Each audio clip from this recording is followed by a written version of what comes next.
on our website. So if you have questions you want to ask us and you don't feel comfortable having those questions be recorded, please feel free. You're welcome to wait until we stop the recording at the end, and so you can ask those questions then, or you can also just type them in the chat, and we can respond to those questions that way.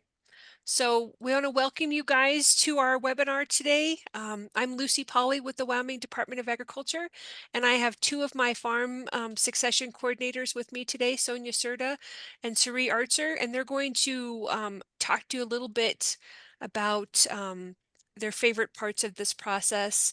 I also wanted to let you know that this is the first in a series of webinars that we're going to be hosting. Today, we're going to give you kind of a quick overview of what the succession planning process looks like. And then on September 9th, we're going to talk about how the process gets started, the work that the farm succession coordinators do.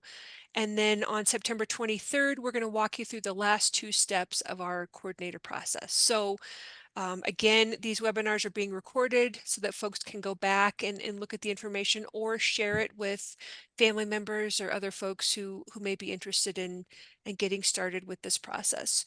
So I want to tell you a little bit about how the Department of Ag and the mediation program came to be involved in this. Um, we've done mediation and succession and estate planning process for several years. And we were usually brought in after somebody had passed away and the heirs were trying to figure out how to, divide up the estate, or how to divide up the family trust and things like that. And then we started getting calls from people that were needing help having those conversations, figuring out what the family wanted to do. So we sent several of our mediators through curriculum from the International Farm Transition Network, and it was a great training, and it really helped us combine our mediation skills with this succession planning process. And so that's what we're going to talk to you about today. And some people call it facilitation, some people call it um, the succession planning process. Sometimes we still get calls from mediators, but it all comes back to the same idea of how do we help families have these tough discussions, and how do we help them get from where they are now to where they want to be. And that's really our goal. Um, a couple of years ago, I was doing some research, and I came across some information I want to share with you for a second.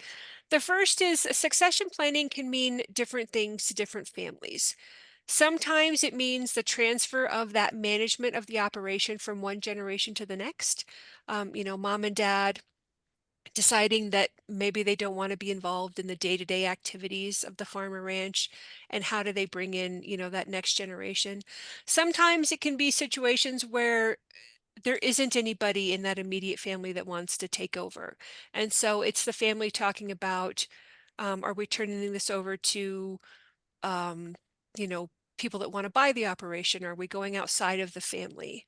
And sometimes it can mean nobody wants to ranch, nobody wants to farm. So how does the family come together and decide what's next for the operation, whether that's selling it, leasing it, different things like that. I read an article in the Journal of Extension several years ago that highlighted the barriers to this process. And the authors of that study did some research into why families were struggling.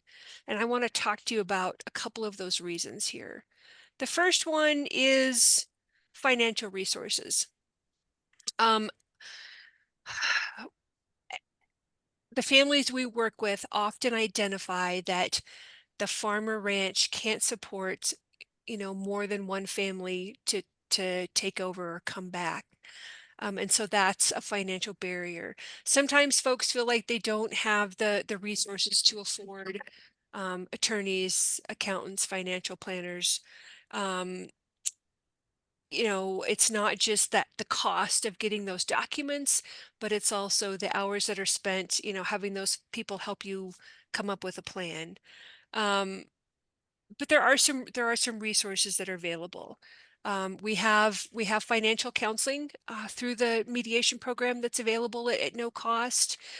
Sometimes your lenders may have different ideas or different programs that people can qualify for.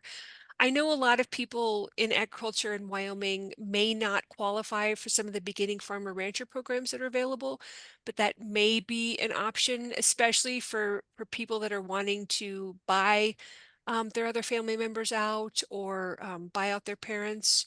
There are people at Extension who have information on taxes. There's a lot of information from the Wyoming or the University of Wyoming Extension office on all of these different topics that can be really helpful. So that's one of the resources that we have to help with that financial barrier. Another barrier that was identified in the article was communication. And we see this a lot with the mediation program is um, people don't know how to start these tough conversations. Um, Family dynamics are at play, families that maybe don't have a tradition of talking about a lot of stuff all the time. I hear from people time and again where my dad's plan is just to die and everybody's going to find out, after he goes. Well, problematic for a lot of different reasons. And People just have a hard time getting that conversation started. So the resources we have for that are our services here as farm succession coordinators and mediators. Sometimes accountants and attorneys have different things they can use to get people started talking about it. There's a lot of information that I can share with people. If this is an area that you've identified, I have a lot of good short little articles, how-to guides on how to start these tough conversations, and that can be valuable.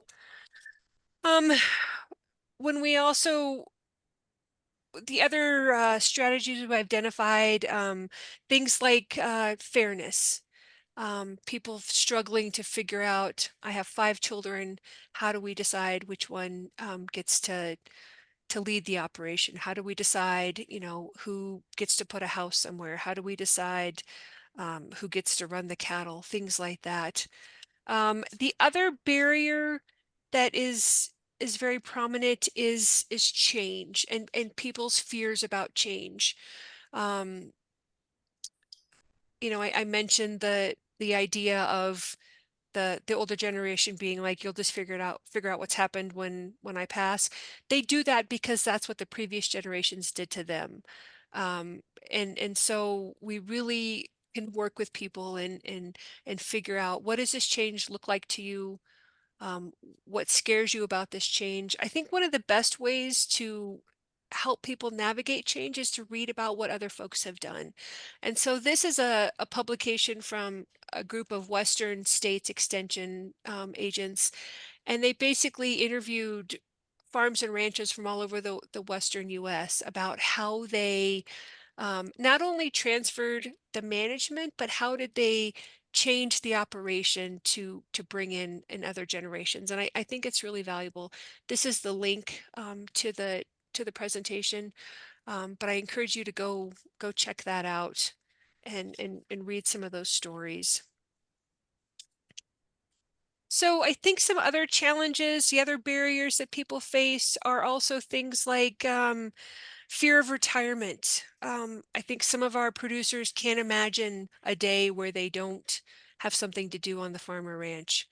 Um, a fear of not being in charge, a fear of not getting to be the boss. Sometimes families, we talked about this earlier, sometimes families don't have any heirs. Sometimes there's nobody that wants to come back and keep that operation going. And then sometimes people have too many. There's too many folks who are really anxious to come back and be part of the operation. And so that adds in a lot of other challenges. So what we want to share with you now is this resource that we have from our training as farm succession coordinators. And I know it says the University of Wisconsin Extension, and I know it has the word farm in it, but please replace that in your mind with ranch or whatever your operation is. And the reason we use this book from Wisconsin is because it's just really, really good. And And even if some of the language, sometimes they talk a lot more about dairies than, we have in Wyoming, but it gets to the core of where's the family now? Where do they want to be and how do they get there? And our role as farm succession coordinators is just to walk with the family through that process, using our communication skills, using our listening tools, and just helping people have these conversations and help them decide, how they want to get there. Let me stop this share for a second because I want to share with you the actual workbook. We have these available in electronically. We can send you, whoops, wrong one. No, are you seeing the notebook? Yes. Yes. Perfect. We have these available electronically. We also have hard copies that we're happy to send out for no charge. Um, and sometimes folks will get these workbooks from us and then decide to get the farm successor coordinator help. Sometimes people feel confident just using these workbooks on their own, and that's great. However you want to do it, we're happy to share the resources. So let me just give you a quick overview, and then I'm going to have Sonia and Suri talk about what parts that really resonate with them. So like I mentioned before, it's where are you now? Taking that inventory of what's happening on the operation, uh, you know, who's in charge of what, how many, what are the assets, things like that. What's the income? What are the expenses? Section 2 is the where do you want to be? And this is a lot more of questions to help the family members talk about their intentions, talk about their goals, talk about how retired they want to be, what kind of things do they want to still have input in? What are people's timelines? Is everybody on the same page? And then the last section is how do we get there? And so it gives you ideas on strategies, recognizing that even this workbook is not a do-it-yourself. There are going to be times that Mm-hmm. it's very necessary to bring in attorneys and accountants and financial planners to help us get all of the documents in a way that are going to work in the future. But the Section 3 still really gives the family an opportunity to really start thinking about what that looks like. And here's kind of a table of contents of the whole thing. Sonia, why don't you talk to us about page 10? I'd love to talk about page 10. Farm or ranch succession planning is one of the most crucial steps for ensuring the legacy that your farm will be passed down smoothly to the next generation. Page 10 of the workbook is a critical resource in this process, containing key topics that can either facilitate or hinder meaningful discussions. Addressing these topics effectively is essential, as they can significantly influence the timing and manner in which your farm or ranch is handed down. Your family has invested years of hard work into building what you have today. By engaging with the questions on this page, you can ensure that your intentions and goals are clearly communicated to the younger generations. This clarity is vital in preventing misunderstandings and ensuring that everyone involved feels heard and valued. Addressing these topics can also lead to fewer conflicts, preserving not only the farm, but also family relationships. For instance, take a look at question number 3. Does everyone agree on a vision for the farm ranch business? Is an excellent starting point for discussions. It's common for family members to assume that everyone shares the same goals, but it's often only during these conversations that differing visions become apparent. Addressing these differences early on can help align everyone's expectations and create a unified plan for the farm's future. This page is designed to guide you and your family through much of the succession planning process. From initial discussions to final decisions, it provides a roadmap that helps ensure you've considered all necessary factors and have documented your progress. By doing so, it can save you time money, and preserve relationships, making it an invaluable tool in your succession planning efforts. Thanks, Sonia. So even this electronic copy, you have the ability to go in and check different things. And what's valuable to your facilitators then is we would collect this information before the next meeting and be able to kind of get an idea of where people are at. And then this helps us, decide what do the family feel like is taken care of, what are some of the areas that really still need discussion? And like I said, even if you decide not to use coordinators, this can help the family, the discussions themselves. What we often see, especially with communication, is one family member will think, yeah, everybody knows what our goals are. And then you find out, actually, there's a few people that don't have that idea or have very different goals. So this can be really, really valuable. Um, Sari, talk to us about pages 24, 25, and 26. Okay, and that's kind of in part two, where do you want to go? And this can be a really pivotal time in this process for the owner generation to have had plenty of time and resource information to make good decisions about this succession planning. This can be somewhat of a challenge to communicate all the thoughts going around in your head and to be able to actually sort those out and communicate those to the ones who matter and the ones that want to know or need to know so their plans can start as well. And so, for instance, on page 22, or I'm sorry, 24 to 25, this lays out simple but really thought-provoking questions to consider. The owner merely decides if agreeing or disagreeing with those statements is something that they can find helpful, such as one of them would be, I want the farm to remain in my family's possession, or I want the division of my assets, including any farm ranch assets, to be equal in dollar value among my children. This is one of several questions.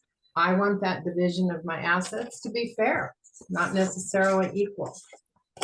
The resource assists in getting thoughts together, just about continuing hands-on labor, as long as physically able, to being involved in decision-making, or retiring maybe away from the farm ranch.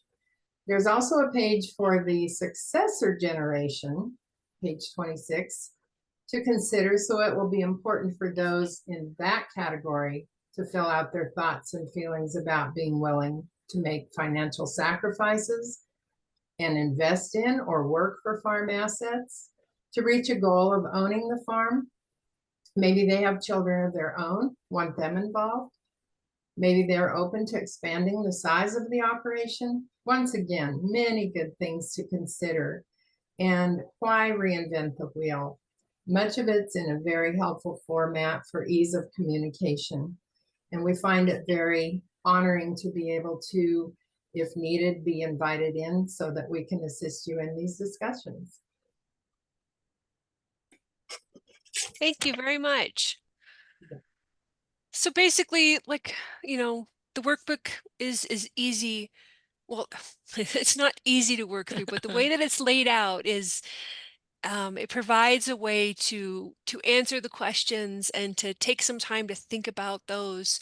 And then the feedback we've received from the families that we've sent this out to so far is that it really gets them ready to have some of these tough conversations, and it gives them a format to bring up some things that maybe they've been afraid to share before. And I think that alone is really, really valuable. So let me go back to my slides really quick here. And like I've mentioned, we're running through the process quickly today. Our next webinar on September 9th will be an in-depth look into that first part of the book. Where are you now? We'll talk about the importance of answering those questions. We'll kind of talk about some of the strategies that we can use with families to encourage all of that to come out. And then on September 23rd, we'll move through the second and third section of the workbook. Where do they want to be and how do they get there? This process in total is not going to be quick. But we can quickly respond to your request for assistance. We can quickly put together a team that's ready to come out and help. All of our farm succession coordinator services are free because of a grant that we have from the U.S. Department of Agriculture.